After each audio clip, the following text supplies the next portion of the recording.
Social media, Instagram, WhatsApp, YouTube, Facebook இது போன்ற இணையதளங்களில் வைரலாக வேண்டும், ஃபேமஸ் ஆக வேண்டும் என்கிற அந்த வெறித்தனம் எந்த அளவில் வளர்ந்து விட்டது என்று நீங்க பார்க்க வேண்டும். 26 நொடிகளுக்கான இந்த வீடியோ ஒரு நபருடைய உயிரை பிரித்து விட்டது. நம்ப முடியவில்லை இல்லையா? இந்த பெண்மணியை பாருங்கள், வயது 35, கேரளாவை சார்ந்த இந்த பெண்மணி சோஷியல் மீடியா இன்ஃப்ளூயன்சர். பப்ளிக் பஸ்ஸில் போகும்போது இந்த பெண்ணுடன் ஒரு நபர் தவறாக நடந்து கொண்டார் என்கிற ஒரு வீடியோவை போடுகிறார். பெண்ணின் பெயர் ஷிம்ஜிதா முஸ்தபா. ஷிம்ஜிதா முஸ்தபா எந்த நபரை, இந்த நபர் என்னை செக்ஷுவலாக ஹராஸ் செய்திருக்கிறார் என்று ஒரு வீடியோவை போட்டாரோ, அந்த வீடியோ 20 லட்சம் 2 மில்லியன் நபர்களிடம் போயிருக்கிறது. 20 lakh people have watched that video. அந்த வீடியோவை பார்த்தது மட்டுமல்லாமல் அந்த வீடியோவில் நீங்கள் பார்க்கக்கூடிய அந்த நபர் அவருடைய குடும்பத்தை பற்றி, அவருடைய இமேஜை பற்றி அனைத்து நபர்களுமே கேவலமாக எழுத தொடங்கினார்கள். கொஞ்சம் கொஞ்சமாக பரவி இந்த 42 வயதான இளைஞர் தீபக் அவர் பார்வைக்கும் போயிருக்கிறது, அவரோட குடும்பத்தின் பார்வைக்கும் போயிருக்கிறது. அவமானம் தாங்க முடியாமல், நான் இதை எதுவுமே செய்யவில்லை, எனக்கு தெரியாது எப்போ இந்த வீடியோவர்கள் எடுத்தார்கள் என்று கூட தெரியாவில்லை, கதறி இருக்கிறார். 2-3 நாட்களாக அப்படியே மன அழுத்தம். எப்படி நான் செய்யாத ஒரு தவறை இந்த பெண்மணி இப்படி சித்தரித்திருக்கிறார். இரவு மிகப்பெரிய மன அழுத்தத்தில் தன்னுடைய அறைக்கு சென்றிருக்கிறார். காலையில் கதவை தட்டி பார்க்கும்போது கதவு திறக்கலை. அகம்பக்கத்தில் கூச்சல் போட்டிருக்கிறார்கள். கதவை உடைத்து பார்த்தால் தூக்கில் தொங்கி இருந்திருக்கிறார் இந்த நபர். பெயர் தீபக். ஜனவரி 16ஆம் தேதி இந்த சம்பவம் நடந்திருக்கிறது. ஷிம்ஜிதா முஸ்தபா 26 நொடிகள் தன்னுடைய பாப்புலாரிட்டிக்காக இந்த வீடியோவை இந்த பெண்மணி எடுத்தாரோ, அந்த வீடியோவை நான் உங்களுக்கு போட்டு காட்டுகிறேன். தயவு செய்து இந்த வீடியோவை பாருங்கள், நீங்களே முடிவெடுங்கள். தீபக் என்கிற இந்த இளைஞர், இந்த நபர் அந்த பெண்ணை ஏதாவது தவறான முறையில் தொட்டாரா, அல்ல இந்த பெண்ணே அந்த நபருக்கு அருகே போயோ, ஏன்னா வீடியோ எடுக்கணும் இல்லையா, செல்ஃபி வீடியோ எடுக்கணும். அந்த பெண்ணுடைய பிஹேவியரை நீங்கள் பார்த்தீர்கள்னா, அந்த பெண்ணுடைய மார்பகத்தை அந்த நபருடைய எல்போ எப்படி டச் ஆகணும் என்கிற ஒரு நோக்கத்துடன் அந்த பெண் எடுத்த அந்த சிலுமிச வீடியோவை நீங்கள் பாருங்கள்.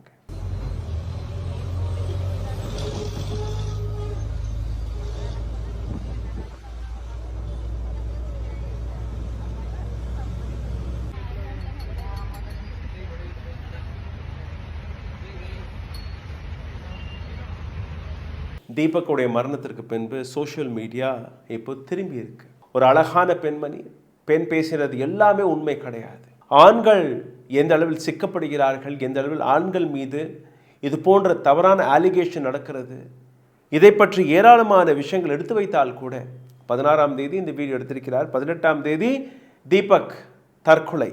கோவிந்தபுரம் அவருடைய ரெசிடென்சியில் இறந்து போனார். சிட்டி போலீஸ் கமிஷனர், கலெக்டர் அனைத்து நபர்களுமே இன்னைக்கு இந்த பெண் மீது வழக்குகளை போட்டு தேடி வருகிறார்கள்.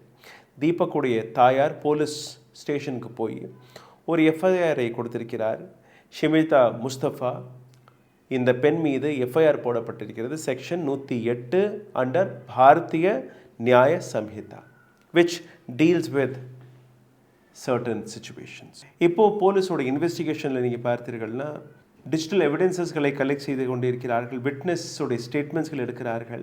ஃபெலோ பேசஞ்சர்ஸ், அந்த பஸ்ஸில் பயணித்த மற்ற பேசஞ்சர்ஸ்கள், அவர்களுடைய ஸ்டேட்மெண்ட்ஸ்களை வாங்கிறார்கள்.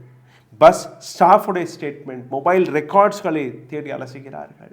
சிசிடிவி ஃபுட்டேஜ்களை அலசுகிறார்கள். ஆனால் இந்த பெண் எங்கே? சோஷியல் மீடியாவில் ஒரு சில வீடியோக்களை பரப்பி இதுதான் அந்த பெண்ணை கைது செய்து விட்டார்கள் என்று கூறுகிறார்கள். ஆனால் இதுவரை நான் இந்த வீடியோவை பதிவிடும் போது அந்த பெண் இதுவரை கைது செய்யப்படவில்லை.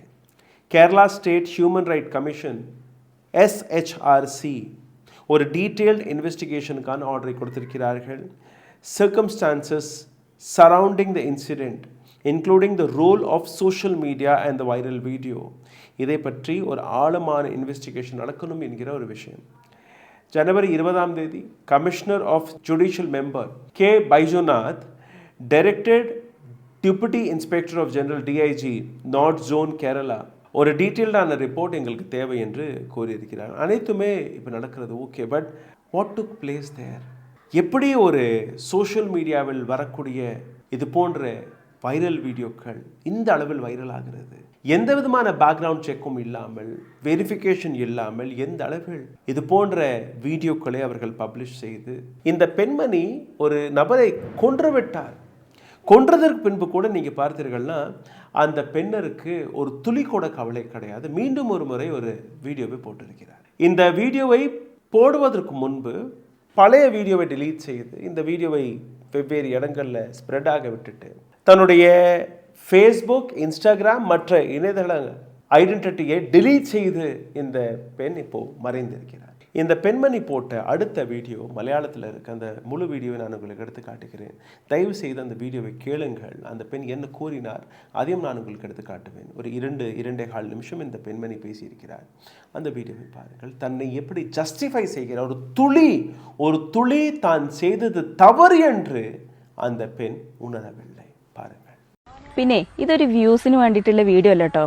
ഒരു ഗുരുതരമായിട്ടുള്ള മാനസിക സാമൂഹിക പ്രശ്നത്തിൻ്റെ വിശദീകരണമാണ്. ഇന്നലെ ഞാനൊരു പബ്ലിക് ബസ്സിൽ നിന്നുള്ളൊരു വീഡിയോ ഷെയർ ചെയ്ത്. എന്താണെന്ന് വെച്ച് കഴിഞ്ഞാൽ ഒരാൾ മനഃപൂർവ്വം എൻ്റെ ശരീരത്തിൽ സ്പർശിക്കുന്ന ഒരു വീഡിയോ. അതൊരു ആക്സിഡൻ്റ് അല്ല, ഒരു മിസ്അണ്ടർസ്റ്റാൻഡിങ്ങും അല്ല. ഇത് മേജർ സൈക്കോളജിക്കൽ ഇഷ്യൂവും സെക്ഷൽ ബൗണ്ടറി വയലേഷനുമാണ്. അതായത് കൺസെൻ്റ് ഇല്ലാതെ ഒരു മനുഷ്യൻ്റെ ശരീരത്തിൽ തൊടാൻ ആർക്കാ അവകാശമുള്ളത്? ശരിക്കിത് കാണിക്കുന്നത് എന്താണെന്നറിയോ? അയാൾക്ക് അയാളുടെ ഇമ്പൾസ് കൺട്രോൾ ചെയ്യാനുള്ള ശേഷിയില്ല, മറ്റുള്ള മനുഷ്യന്മാരോടുള്ള എമ്പതി ഇല്ല. ഇതിനൊക്കെ അപ്പുറത്ത് ആരും എന്നെ ഒന്നും ചെയ്യില്ല എന്നുള്ളൊരു മറ്റേടത്തെ വിചാരമില്ലേ, അതും കൊണ്ടാണ്.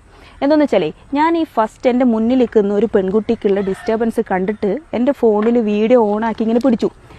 ഈ വീഡിയോ ഓണാക്കിയത് അയാൾ കണ്ടിട്ടുണ്ട്. അയാളത് കണ്ടുകൊണ്ടിരിക്കെ തന്നെ അയാൾ കുറച്ച് നേരം അങ്ങനെ നിന്നു, വേറെ കുഴപ്പമൊന്നുമില്ല. കുറച്ച് കഴിഞ്ഞപ്പോൾ അയാളത് പിന്നെ റിപ്പീറ്റ് ചെയ്തുകൊണ്ടിരിക്കുക. അതിൽ നിന്ന് എന്താ മനസ്സിലാക്കുന്നത്? വീഡിയോ എടുത്താലും എനിക്ക് പ്രശ്നമില്ല, എങ്ങനെയായാലും പ്രശ്നമില്ല, ഞാൻ ചെയ്യാനുള്ളത് ചെയ്തുകൊണ്ടിരിക്കും എന്നുള്ളത്.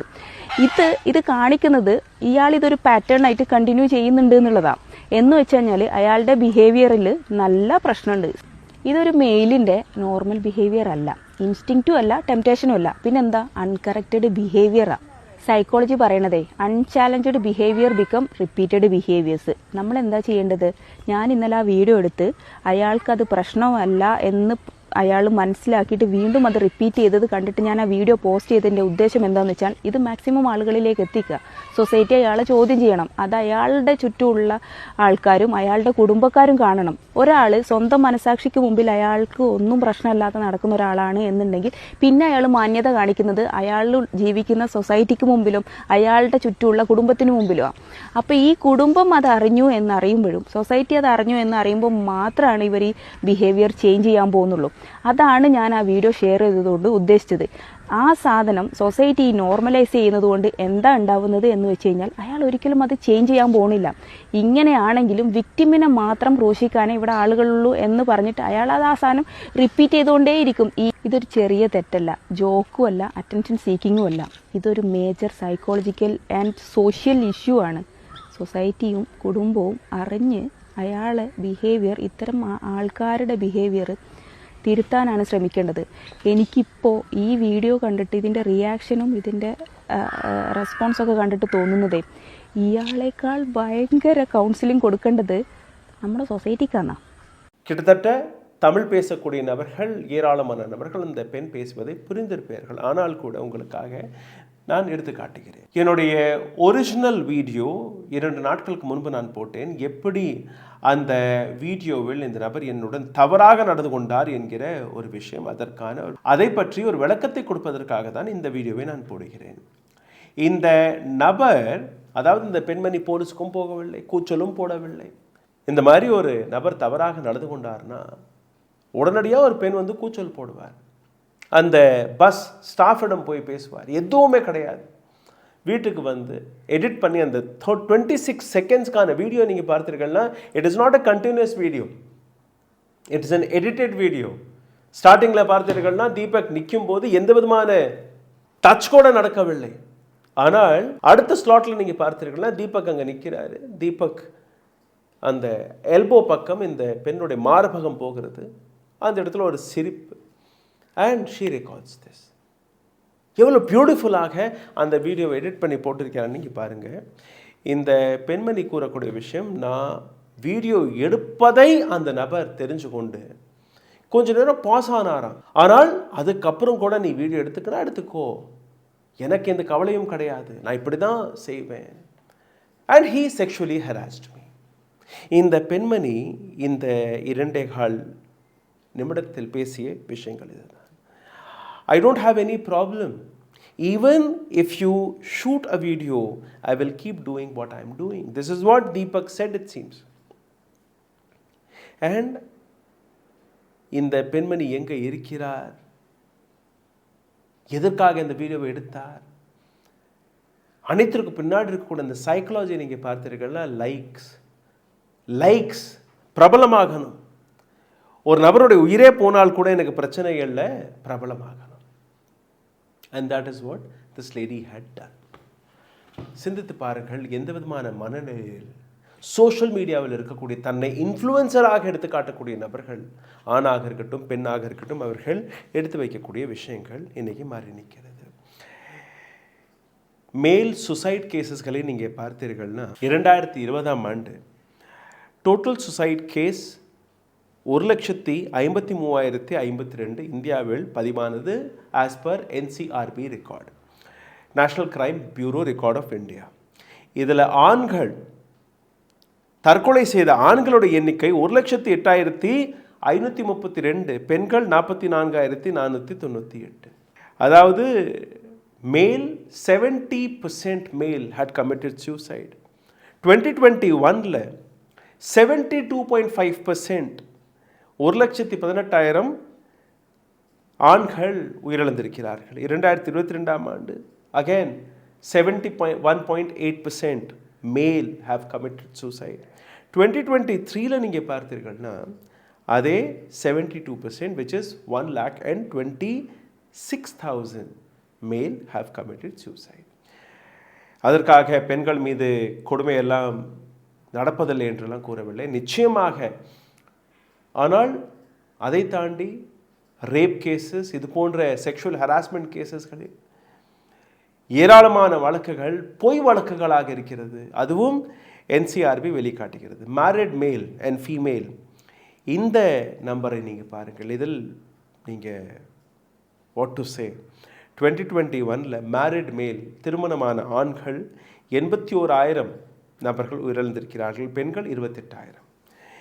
2022ஆம் ஆண்டு 83,000 ஆண்கள், திருமணமான ஆண்கள் உயிரிழந்திருக்கிறார்கள், பெண்கள் 30,000. 2023ஆம் ஆண்டு 85,000 ஆண்கள் உயிரிழந்திருக்கிறார்கள், அதற்கு எதிராக பெண்கள் வெறும் 31,000 பெண்கள். ஆணாக இருக்கட்டும் பெண்ணாக இருக்கட்டும், இது போன்ற சம்பவம் எங்கேயுமே நடக்கக்கூடாது என்பதை நம்பக்கூடிய நபர் நான். ஆனால் எந்த அளவில் ஆண்கள் மீது அட்ராசிட்டிகள் வளர்ந்து கொண்டிருக்கிறது, ஆண்கள் மீது எந்த அளவில் டவுரியாக இருக்கட்டும், ரேப்பாக இருக்கட்டும், செக்ஷுவல் ஹராஸ்மெண்ட்டாக இருக்கட்டும், டைவோர்ஸ் வழக்குகளாக இருக்கட்டும், எக்ஸ்ட்ராமேரிட்டல் அஃபேர் என்கிற பேரில் எத்தனை வழக்குகள் எங்கேயுமே நீங்கள் பார்த்தீர்கள்னா ஆண்களுக்கு ஒரு சட்டம், பெண்களுக்கு ஒரு சட்டமாக மாறி நிற்கிறது. ஒரு பெண் ஒரு வீடியோவை போட்டு விட்டாராம், அதனால் அந்த வீடியோவை வைரலாக்கி விட்டார்கள். அந்த வீடியோவை வைரலாக்கியது மட்டுமல்லாமல் அந்த வீடியோவிற்கான உண்மை என்ன பொய் என்னவென்று கூட நீங்கள் பார்க்காமல் அந்த நபரை இன்னைக்கு இந்த சொசைட்டி கொண்டு இருக்கிறது.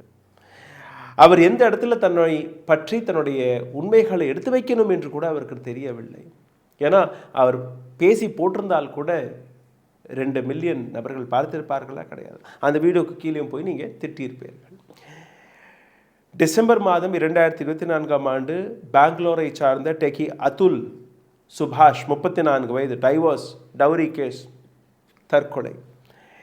பிப்ரவரி மாதம் 2025ஆம் ஆண்டு ஆக்ராவில் மானவ் சர்மா, இவருடைய மனைவி இவர் மீது ஹராஸ்மெண்ட் வழக்கை, ஃபால்ஸ் வழக்கை போட்டதனால் அவர் மரணம், தற்கொலை. மார்ச் மாதம் 2025ஆம் ஆண்டு ஹைதராபாத்தை சார்ந்த 35 வயது ஒரு இளைஞர் மனைவியுடைய ஹராஸ்மெண்ட் தாங்காமல் தற்கொலை. அனைத்துமே NCRBயோட டேட்டா. இப்போது இந்த பெண் சோஷியல் மீடியா இன்ஃப்ளூயன்சர், 26 செகண்ட்ஸ் ஒரு வீடியோ, ஒரு நபருடைய உயிர் பிரிந்து விட்டது. Who's responsible? சிந்தித்து பாருங்கள். நன்றி, வணக்கம். ஊடகம் கார்ப்பரேட் அரசியல்வாதிகளின் கைப்பாவையாக, அடிமைகளாக இருந்தது போதும். இனி சாட்டை எடுத்து சுழற்றும் நேரம் வந்துவிட்டது. ஊடகம் பொதுமக்களாகிய உங்களுக்காக, உங்களாலேயே இயக்கப்பட வேண்டும்.